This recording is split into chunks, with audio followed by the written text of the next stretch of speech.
Hasan, welcome to the EcomCrew podcast, my friend. Thank you so much, man. Excited to be here.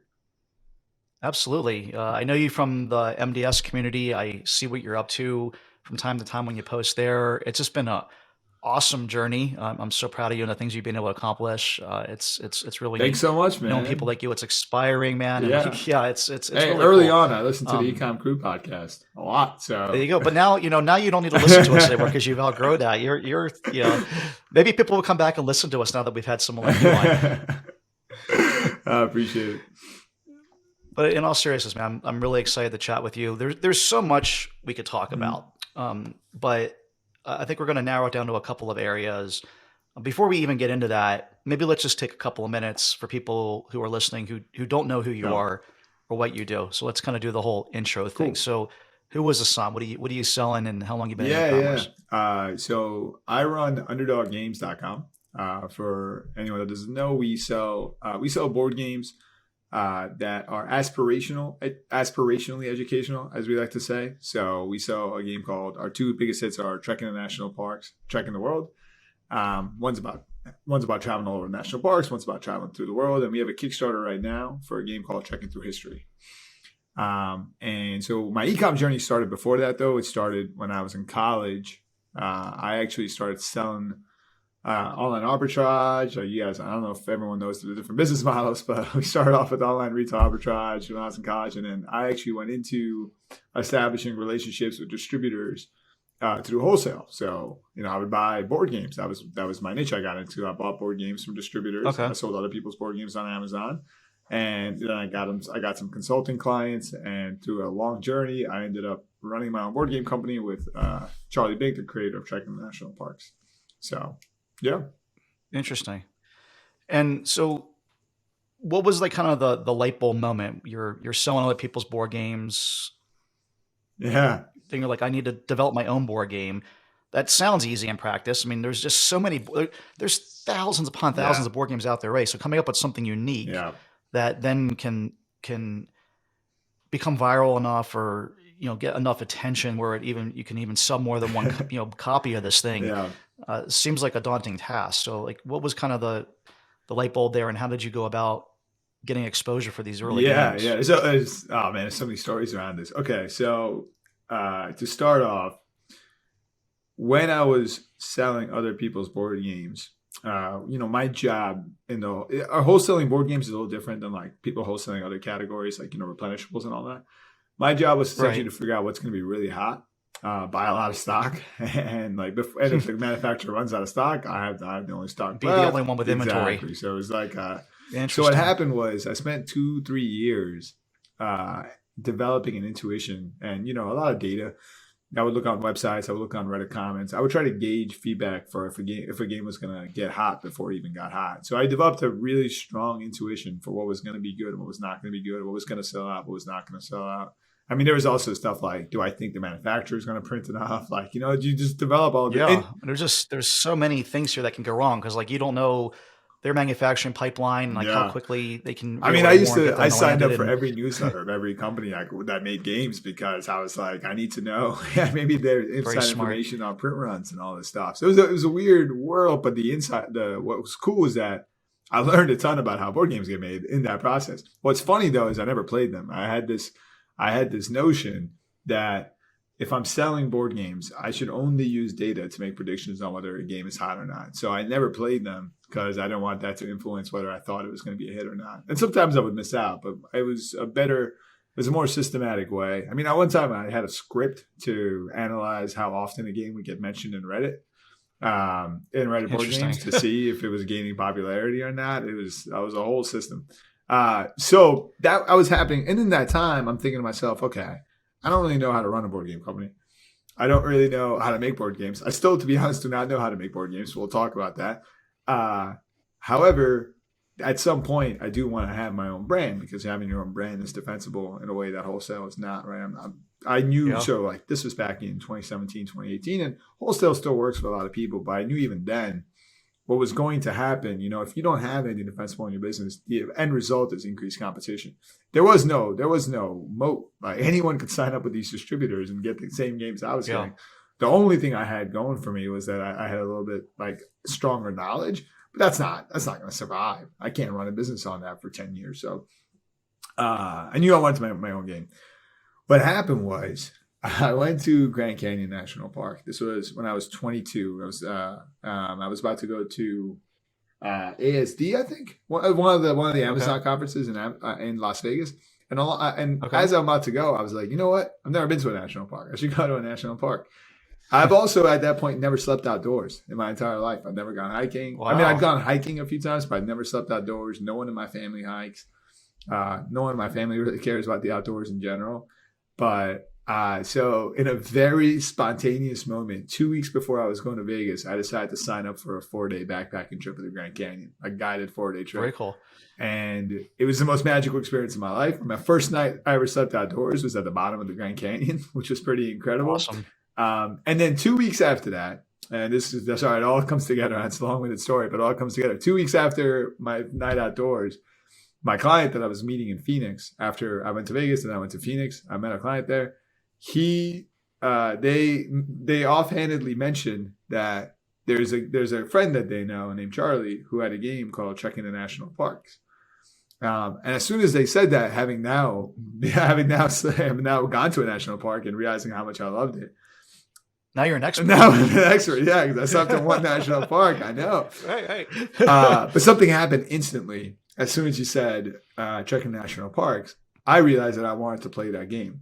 Now, in the 3 years that I was selling board games, I never really had a desire. I never really felt any gut instinct to want to play a game because none of the games ever really resonated to me. They were about topics that I don't really care about. A lot of them are fantasy based. And there's nothing wrong with them. They're all fun games. So I've now come to play a lot of those games, and they're all fantastic. But I never wanted to play one. I never really felt an urge to play one. But as soon as they said Trekking the National Parks, I was like, I want to play a game about the national parks. And I realized that if I wanted to play a game about the national parks, then that means there's a whole audience of people that don't play games that would be intrigued by the idea of a national parks game. So I just set off the instinct. There's a whole journey where essentially what happened was I hired Charlie and I licensed the game Trekking the National Parks from the Binkle family, who were the original creators of Trekking the National Parks. The way the game was made is Charlie's parents had hiked all 59 national parks. Their son was a board game designer, and they decided to do it as a family project. That's actually a heck of an accomplishment, being able to go to all 59. Yeah, now there's 63, so now it's a little bit harder. Right? I don't even know what the new ones are. That's interesting. Yeah. Very cool. So I licensed the game, and then since then, now we've made more games on top of that. So one of the things that we were talking about, and I can talk about all this back stuff forever, but I want to get into some cool actionable stuff for the people listening. Maybe you and I can go have a beer sometime. Stuff that I want to ask. Yeah, but one of the things you mentioned, which I think is really interesting, is that now you've kind of had this epiphany of designing games around future advertising and like how you can attract people. That sounds fascinating to me. I mean, is it similar? I mean, my instinct immediately goes to like when we started Color It, for instance, where there's this like, we know there's an audience on Facebook that likes coloring. And so therefore I can go design these products and sell through that. Is it similar to that, or is there like more nuanced to it? So the typical approach in a creative space in at least what was happening in board games was that people would design a mechanic and make a game around it and add a theme on it and then say, okay, how do we sell this? We decided, well, with Trekking the National Parks, the thing I realized was you can do it the other way. You can find a topic that people are really passionate about, create a game around that. And then once you have that, if the game has enough margin in it, you can spend money on advertising to that audience. So that if you pre-select the audience that you're going to create a game for, then it's much easier to advertise to that audience. So national parks, you go into Facebook ads, and you can find people that like national parks. Right. And that makes it's an interest group. But you can find people that like hiking, find people that are outdoors. And those are big interest groups too, right? It's not like we're talking about 10,000 people. These are millions of people have been to national parks and have an interest in some level of, and wish they could be at national parks more, but they have a job that keeps them from doing something like that. Exactly. So lots of people out there. And, that's interesting. And another very popular game that we didn't make, but we use a lot as a inspiration is a game called Wingspan, which is about bird watching. That's another audience-based game. The person that created that game loves, like, she was a bird watcher, so she created a game for bird watchers. So then once again, that's a very specific niche. You can create a game around that, and then advertising becomes easier. So creating a product with the audience already pre-selected in your mind, we were able to spend a ton of money on digital advertising. In 2019, we probably spent like $500K on Facebook ads. In 2020, we spent maybe close to $1 million. That's changed now. We can talk a little bit about. I mean, you know, I'm sure your audience understands. That's a whole nother episode. The math is. I'm sorry that's happening to you at this point. Like, I mean, I think everyone that's got a significant amount of traffic from Facebook, that game has changed. The game has changed, so we probably couldn't do it if we started today as well as if we had. I mean, the simple math on Facebook ads is cost per click times conversion rate, and it has to be greater than margin, right? Like or LTV. That's it. Those are the only 3 or 4 numbers that matter. Your cost per click times your conversion rate has to be greater than your margin / LTV, and cost per click has gone up 3x since we started. Conversion rate's going to change. You can improve your conversion rate a lot, but there's a finite limit on conversion rate in a bit. You know, like, you can only go up to a certain point on conversion rate. Yeah, you're never going to go past like 5% or something like that. I mean, that's like the upper limit. Yeah, and maybe, like, you know, if you have a product already and you target a new product to your current customers, and you maybe get like 15, like, because you put it on sale. There's a whole bunch of ways, but to scale, you're not getting past 5%. So there's an upper limit there. And your LTV, I imagine, is not. There is no LTV. Super high. Yeah, I mean, you might have 1 out of 100 people buy a second game or something, but it's usually like a one-off spontaneous purchase that ends up in a cupboard somewhere, and they don't really play it that often. Like, maybe 2 years later, they finally take the shrink wrap off of it and be like, "Hey, I got this game I've been wanting to play." You know, it takes 4 people being over and like all the right circumstances. Everybody wants to want to do it. It's I know when we play games, which we do a lot, it's very much like trying to find something to watch on TV or where you're going to order food from or something. There's always like this long conversation of, I don't know, like, like, and one person suggests something, the other one's like, well, I don't really want to do that. And, you know, so it's like hard to even get the game to come out of the cupboard. Exactly. I mean, and so trying to get them to buy a second one's not easy. No, and theoretically, the more games that are out there, the more word of mouth marketing you have. But from an e-com perspective and from a digital marketing perspective, you have to try and be profitable on the first order. So we only have so much margin to play with. And back in 2018, the math was that we could play with that margin. Our conversion rate was 5% when we did a pre-order for Trek International. Oh, that's awesome. Congrats. That's amazing. Thank you. Yeah. So back then we could make the math work because we were getting sales for $10. I can't do that today. I really can't. So now it's 30. Now, exactly. And that is the difference between profitability and not profitability for us. Yep. So the whole foundation of that has completely shifted for us. So we still do make the game with the audience in mind, but now we think a lot more about what our current audience wants in a way that we didn't before, because we're trying to acquire a lot more of our current customers again on future games. So what was like the next game, or the first game, I should say, that you began with the audience in mind? What was the concept there? Yeah, so actually we had a process for it. So we did trekking through history. We did trekking the national parks, and then we did trekking the world because we knew that world travel was another niche that we could advertise to heavily, right? Okay. So we put it on Kickstarter. And now this is the process by which we made a game for our current customers. When we were on Kickstarter, we asked our audience for game ideas. While we were on Kickstarter, we said we had 6,600 backers. We asked them for game ideas. They gave us a whole list. The most popular one was Trekking the Cosmos, space game, and then some other ones popular. One person said Trekking through history.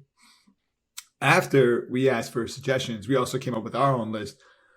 At the end of the Kickstarter, you have to go through what's called a pledge manager because you have to put in your information for the address to get your product delivered.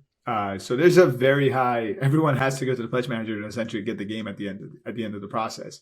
And one of the things you can do that we did was you can actually put a survey in the top of it. So then after we had taken ideas for games, we put a survey and had 6,600 people vote on which game we should make next. And then they voted Trekking Through History. And then for the next 18 months, we made Trekking Through History and kept them updated and then launched Trekking Through History. So we had them. Interesting. And that was also another Kickstarter that you did? Trekking Through History is a Kickstarter that's live right now, yeah. Or it might not be by the time this releases, but it was live in February. Gotcha. Okay. Well, if you're listening, go Kickstarter, help support Hasan, go find Trekking Through History. I appreciate it. Check it out. Yeah. Is there also a concept of that could be a Facebook audience as well? Or are you all but given up on Facebook ads at this point? No, we definitely think it can be a Facebook audience. So we are going to. It's just the scale is not going to be there. Right. There was a point where we, like I said, spent $500K, $1 million. But now it's like we're going to try and target the most. We're going to try and limit the audiences to as much as we can to get the most warm audiences that we can for Facebook ads. Yeah. And you mentioned an 18-month development cycle. I mean, that sounds pretty intense. Yeah. Just having to wait that long, keep people engaged for that long. How do you go about designing a game? It's like, okay, I'm going to do trekking through history. Is it based on the same concept as trekking in national parks? You're not like reinventing the entire wheel all over again? No, for trekking the world was based a little bit upon trekking national parks. Trekking through history is a completely new game concept. Completely new game. So you guys just all sit around around the table and do some psychedelics or something? I wish. Come up with these ideas? How does that, because I'm not that creative. That's amazing. Yeah, I'm not. Trust me, I'm not that creative either. You can ask my team. I am not the person that comes up with the games. We actually are all remote. That's even harder. It makes the process so much harder. We're a completely remote company. So the process we came up with was essentially mass iteration. It's really the only way that we could figure out how to create a game consistently well. So the head of my studio, Nick Bentley, he's a phenomenal game designer. So we separated out the company essentially into the operations and then the studio. The studio is the creative side. It's similar to our video game model. Riot Games and the Riot Games studio. Mm-hmm. What it does is allows them to have more autonomy and create a culture around just the creativity, because creativity works differently than operations. Creativity is run differently than operations. You have to have your own systems, your own processes, your own authority. So the head of the studio, Nick, created a process where you had Nick and Charlie, the two people in the studio at the moment. They worked full time for the first. I want to say, I can't tell you the exact timelines and stuff. I don't know it that well off the top of my head, but the format, the structure is correct. So let's say for 4 weeks, they both created their own versions of. They were creating. I think it's 6 weeks actually. They created their own versions of the game. So many separately, many without talking to separately, each other. And every week they would test their games against each other. And they would, I think they might have done it more than once a week. I don't know how often they tested, but they would just test. Then they would compete against each other, see who won. And then they would take the feedback from each other, the team, and we would have testers come in from our community, our audience. Our audience would help us test these games out. And then the next week they would create new versions, and they would keep doing that. And then each of them would pick a winner that they like of their own versions. Or I think it could be the other person's version, doesn't matter. They would pick a winner, and then they would take that the core of that game, and for the next 6 weeks, they would iterate on that version. They would just stick to that version. They wouldn't they wouldn't change the core. They would stick with that core and just keep iterating on that version. And for 6 weeks, they just kept competing against each other to see who's winning those versions. You take feedback. Then candid feedback is the most critical thing in any creative development process. If anyone's listening that has a creative driven business, similar to like books, movies, podcasts is one of them, I guess, TV shows, anything like that. Creativity Inc. is the greatest book on managing creativity I've ever read in my life. It's the story of Pixar and the whole story of how they manage creativity. And the whole core of it comes down to candid feedback. If you don't have honest feedback from everyone on the team and respectful, you have to give feedback with love. If you don't have that, you cannot create great products, because if people get hurt from feedback, they don't receive feedback well, or they don't give feedback well, the honesty is gone, and you just cannot improve the product because there's too much pride in the way and too much feelings in the way. Can't do that. You have to establish ground rules for feedback. Make sure everyone understands it's not personal. The feedback should not be about the person. It should be about the product and the idea. And the person that's receiving the feedback also has to understand that they may disagree with the feedback. So this is a common thing that we say. You can disagree with the feedback, but you can't change how the person felt. Yep. So we play a game, right? And so I might give feedback, and this is not great. This is not a good way to give feedback, but I might give feedback like, hey, that turn, I was getting really frustrated. I think you should do this to the game. Now, as the person receiving the feedback, I don't have to listen to their solution. If they say, I think you should do this, I don't have to listen to that. But I do have to understand. I do have to accept that they were frustrated. I can't ignore what they felt when they played it. I can ignore their suggestions if I want to. I can try to find another solution out of it, but I can't ignore the way they felt. So that's a huge part of it. If people are playing the game, they're feeling a certain way. You can't ignore that. The solution, that's up to you to figure out. You have to figure out how to solve it. So we focus on that, and then after that whole process, for those 6 weeks where they work on their own version, the last step of the phase is they pick a winner. They get to a point where they like, this is the game.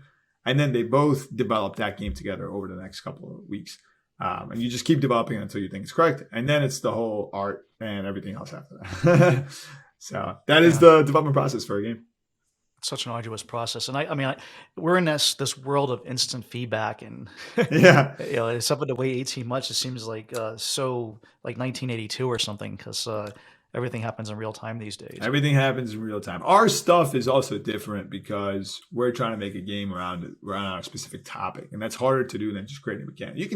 Games can be created overnight if they're simple enough, or if the idea is perfect. But trying to create a game around a specific theme, and theoretically, one of these days we might try to create a game around a theme, and the first game idea that someone comes up with is perfect. And then now it's 6 months instead of 18 months, Right, maybe. That can happen, but it's hard to plan around it. It also sounds like the production cost of this isn't cheap to get a game out. I mean, there's obviously, you're paying a couple of full-time people to do this. They're probably making good, decent salaries. Mm-hmm. You're paying test groups to come in. I assume they're not doing that for free, even if it is relatively low cost. They probably want something to come in there and for their time. Once you get to that point, you got to have an artist to, it sounds like, do some artwork and design that part. Then, when it goes time to manufacturing, it sounds like you got to open molds to like make all the little pieces, and the MOQ is probably relatively high for these types of things. And what is a typical investment to get a game to market before you've sold the first copy? Oh man, it's hard to even put a firm number on that, because so obviously the studio salaries are fixed, and if we make 2 games in a year, then you divide the cost by those 2 games. That's relatively easy. The art cost can be somewhere between 30 to 60K for us, but very, very unique in that we have, for like checking through history, we have 108 unique pieces of art because there's 108 cards. If we had less cards, the art cost would be half the cost. For checking the world, it wasn't as high because we only have 48 pieces of art. So that can vary dramatically. You also got to understand that the marketing team, like, the majority of the function of the marketing team is to push out new products. So even in R&D, the marketing team exists. You always want to promote your existing products, but the bulk of the work that's being done is to push new products. So you have a lot of people on staff for that. The stuff like molds actually doesn't cost that much. And manufacturing the games it's a high cost. It definitely costs a lot, but that's one of the reasons people do Kickstarters, is so that they can cover their first print run. I mean, so you can range anywhere between 150 to 400K. On R&D before you make a game, but some people can make a game on 10K if they just come up with their idea the first night, and then they just hire some artists, and that's a hard part. So it sounds like you might get something in the range of 6,000 backers on Kickstarter, which doesn't really make a dent into those upfront costs. Like, what other ways are you marketing the games to recoup your original investment and make it a successful product? Absolutely. So for us specifically, and this goes into too much nitty gritty of the board game world, but like a lot of the Kickstarters for board games tend to lean heavier. They tend to be higher cost games, and it's for a heavier audience of people that like very 2-hour, 3-hour games. Our audiences are actually mostly not on Kickstarter. A lot of them are moms that buy these games as gifts. So for example, Trekking the World, we sold about 6,000 units on Kickstarter. Since then, we've sold about 60,000 units. Okay. So most of the success for us happens after the Kickstarter, not during the Kickstarter. So the Kickstarter, kind of in their name, it kind of kicks you off, gets you some initial credibility, allows you to, in other marketing materials, to say, hey, this was like the #1 Kickstarter of the month, or whatever other things you might say. Yeah, it's massive awareness. It helps us cover some of the cost of the R&D, and also helps us print the first run without risk, which is massive, right? It's huge. Because you just don't know how many units you need to print. You don't know what the demand is, and this helps you gauge. I mean, gauging demand is by far the hardest part of the business outside of. I can only imagine. Yeah, I mean, I've seen posts on MDS that you've talked about, like running out of stock several times on the national park game, because it seems like you just can't tell. And then 2021 we ended up actually over ordering. It's the first time. And that's just the reality. It's so hard to figure out exactly what the demand. I mean, there's now your garage is full of National Park games. If I had 60,000 games in my garage, we'd have a problem. No, we use a 3PL. The house would cost more than the company if I had to hold that many games. So the gauging demand is by far the hardest part. So the Kickstarter gets us off, and then we spend the rest of it is just an Amazon business. A lot of it is Amazon, and the rest of it we use Facebook ads. So iterating on Facebook ads, and then do you rank on Amazon for like these high level searches like board games or fun board games or 2-hour board games or something along those lines? We do only during Q4. Okay, and the reason is our conversion rate's very low until it gets to the end of the year because people don't buy $50 games in June. They'll buy them in December, higher price point stuff. So we do rank then, but we can't rank now because it's a lot of stuff like Sorry, Trouble, Monopoly, Scrabble, that kind of stuff. Your standard big games that are $12.99 or whatever, or even $9.99 probably. Yeah, and this would be potentially useful for your honesty here. I said earlier, it's cost per click times conversion rate. Our conversion rate increases in Q4. Yep. Even in 2018, 2019, I literally couldn't even advertise during March and April and June because people didn't want to buy. It's like if you advertise heart-shaped chocolate boxes in August, it doesn't matter that you could sell them in February. You can't sell them in August because your conversion rate's too low. Everything else might be the same, but your conversion rate's too low. So the math just doesn't work out to advertise them in June. The math works out to advertise them in November, December. Even though cost per click is higher in November, December, our conversion rate doubles or triples, so we can do it profitably. Yeah, this is a lesson that we've learned the hard way as well with our stuffed animal brand or baby brand. It's October, November, December is when the sales are just crushing it. We can raise our prices, we up our bids. Like it feels like I can just it's so easy. I can sell them no matter what. And it was hard to accept that the rest of the year isn't going to ever be like Q4, and so we really have learned to just dollar advertising back, make it, so it's profitable. We still get sales. It isn't like it goes to zero, but I think you just got to kind of accept this. And if you accept it and take advantage of it, because again, one of the things that we've learned is just raising our prices significantly during those months because people are just trying to check a thing off their list. They have a budget in mind. Let's say your game's $49.99. That's the $50 gift you want to get this class of friends or family. And then there's like the $100 gift you want to get this class of friends or family. And there's like the $10 gift you're going to get just so you can say I gave you something and check it off the list. And so, people are kind of looking in that budget range. They're just, again, they're looking for something quickly. Okay, this looks cool. It has a lot of reviews, or maybe I saw an ad for it here or there or whatever. And they just buy it without putting much thought into it versus if it's June, like you were saying, I mean, they might think about it forever or not really. They'll be in their cart for a while and they don't actually pull the trigger because it's something that they were thinking about getting for themselves. And maybe that's over their budget of what they want to do. I mean, the average person just doesn't spend $50 every day on a board game. Absolutely. Yep. No, that's 100% correct. So one of the other things I just wanted to mention, we're starting to run out of time here, but I think it's really important for those who run businesses that used to get all their business through Facebook or a large part of their business through Facebook. I can tell you that we built our business for Color It through Facebook, and I would be kind of having my stomach in knots right now. I think if we still own that business and we're trying to get traffic that way. So I guess I'm fortunate that we don't have a business today per se that relied on that.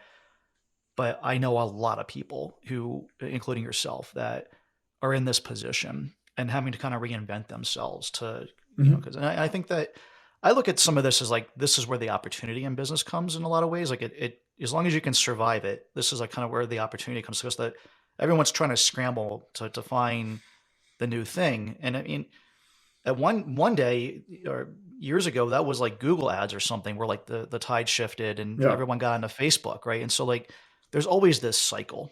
And so where are you cycling into now to kind of supplement that Facebook revenue that you no longer can capture? Oh, it's a great question. We are actually hyper focused on developing the most loyal fan base we can get. We are we're not trying to get extra traffic anymore. We're not thinking about it that way anymore. We are just hyper focused on galvanizing the people that have bought our games and love our games and how can we keep engaging them so that when our future game comes out, that we get word of mouth, right? There is, to this day, nothing in the world works as well as word of mouth marketing. There just isn't anything, right? That's a zero cost sale. And it spreads forever. If you can get a game that has that level of potential word of mouth, that spreads forever. So I totally agree with you. So many businesses are going to be struggling right now with Facebook ads, and we've definitely seen a hit too.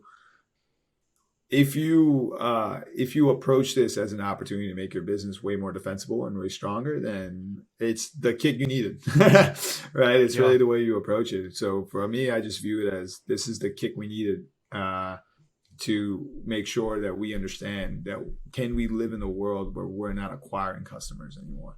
Can we survive in a world where acquiring customers is too expensive? So we, for example, are really focused on testing our games with as many customers as we can. We're very focused on communicating to our customers, providing as much value as we possibly can. We're hyper focused on content, emails. So we're really not trying to think about it more from a paid acquisition anymore. And we might be wrong. TikTok has been very promising to a lot of people. I don't know for us if we will be able to really make it work on TikTok. It's not something I feel very encouraged on for board games, at least, So it's all about just working with our current audience. Yeah, I love this concept. I mean, I think that if you're listening, it could be the push to, depends on what niche you're already in. If you already have a niche like Hasan has, you're very lucky. But if you have a niche like we might have with ice packs, you're in trouble. It's tough to make commoditized sales work before these changes on Facebook and make the math work. And so I think it's niche selection is super important moving forward, and building a true brand and a following, much like we did with Color It. Hasan, I'm not sure you probably don't even know this yet, but we just bought knitting.com. And so I did not know that. You bought knitting.com? Cool. We just announced it on a couple episodes ago. I haven't had a chance to even really talk to many people about it, but we're thinking about this same concept, right? We're like having an audience of people who are super passionate about a hobby. Doesn't have to be one that, like, just like you, like I actually personally love board games. I wish I was in the board game niche, but I don't knit. But it's a niche where people are passionate. We can make products that are unique, high quality, leverage the fact that people love what they're doing. We'll generate lots of user-generated content for you, spread word of mouth when they're in knitting circles or knitting parties. And so I think that being in a niche like this is super important, where it's either a hobby or an activity or something people are emotionally kind of triggered to want to share and spread that. I mean, I can definitely tell you, like, we just started playing this new game in our circle of friends called 5 Crowns. 5 Crowns. Have you heard of this? It's a classic game. I had never heard of it until recently, but we love it. And now, like, we tell everybody about it. Yeah. And so if you can generate stuff like that in your business, like you're doing, I think that you'll just be in a much better spot in e-commerce moving forward, rather than just focusing on, like, let me go to pull up Jungle Scout or Helium 10 and, like, find a product that has potential and just sell it because it fits these potential criteria in it. But the thing is, it just, a lot of times they're just widgets, and they're nothing more than just a widget. It's hard to get repeat business. It's hard to get word of mouth. It's hard to advertise to them. And PPC is so much more expensive. PPC is more expensive, et cetera. Yeah.